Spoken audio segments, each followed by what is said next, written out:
বাবা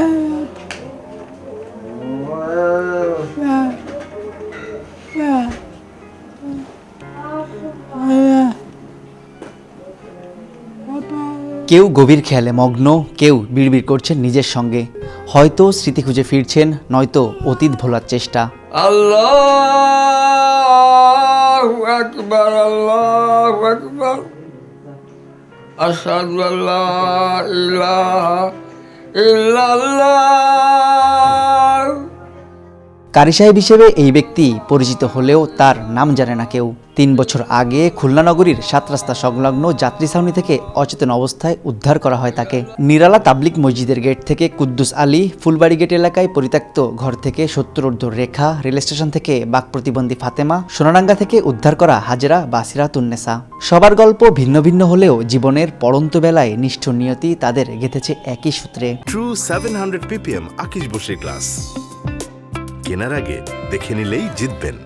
সবাই এখন বৃদ্ধাশ্রমের বাসিন্দা। নারী ছেঁড়া ধন বা পরিজন ফেলে গেছে মমতাময়ী মা, অথবা মাথার ঘাম পায়ে ফেলে সংসার চালানো বাবাকে। মানসিক ভারসাম্য হারিয়ে তাদের কেউ এখন অসংলগ্ন কথা বলেন, কেউ আবার দিন গুনছেন অন্তিম সময়ের।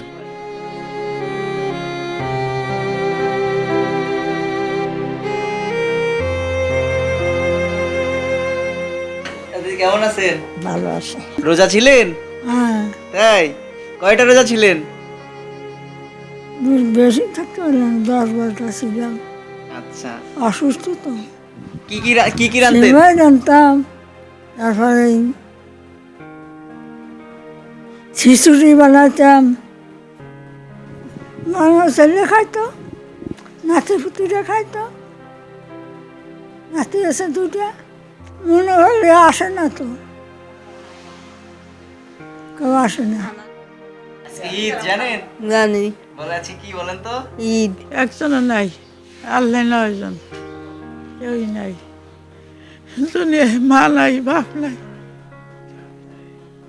কিছু নাই, আমি আল্লাহ। এজন যাবে আসেন না, যাবে আসতাম না, এই পা করে হাঁটতে পারিনি। ঈদ মারে মনে করে দেখো গোস সেমাই খাইছেন? আমি খাইছি। আজকে ঈদ জানেন? হ্যাঁ, আজকে ঈদের। ঈদে কি কি খেলেন? হ্যাঁ, ঈদে কি খাইছেন আজকে ঈদের দিনে?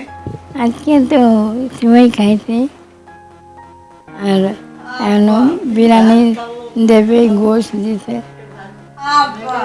গোশ খাচ্ছে। ঈদের দিন তো ভালো লাগার কথা, আর ভালো লাগবে।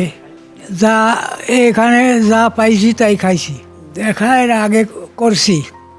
তারপর আমার এই অসুস্থ হওয়ার পরে আর যোগাযোগ করতে পারিনি।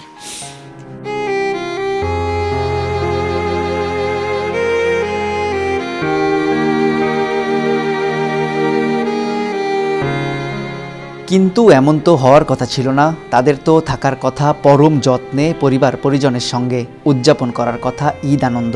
তাই হয়তো বাইরে থেকে আসা মানুষ বা সেবায় নিয়োজিত স্বেচ্ছাসেবকদের মাঝে সন্তানদের খুঁজে ফেরেন অসহায় এই বাবা মায়েরা। সেবার আলো সুখের নির্বৃদ্ধাশ্রমের দায়িত্বরতরাও নিজেদের উজাড় করে হাসি ফোটানোর চেষ্টা করে যাচ্ছেন তাদের মুখে।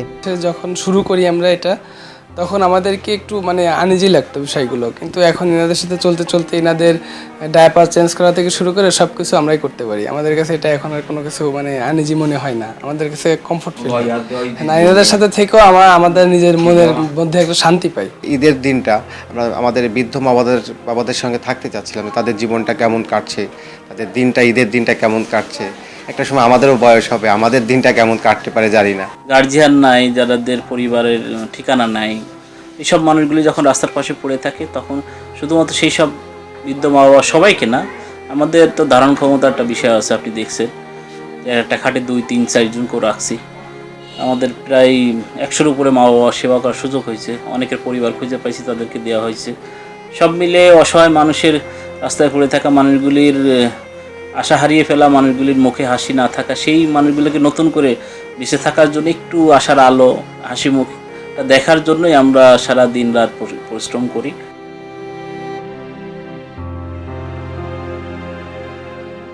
2021 সালে অসহায় মানুষদের জন্য প্রতিষ্ঠিত কেন্দ্রটিতে বর্তমানে 32 জন আশ্রিত রয়েছেন।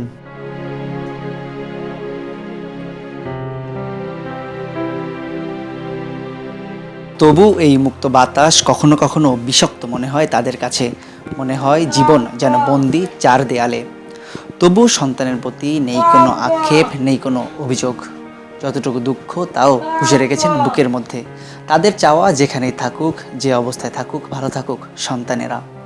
খুলনা থেকে তানজিম আহমেদ, সময় সংবাদ।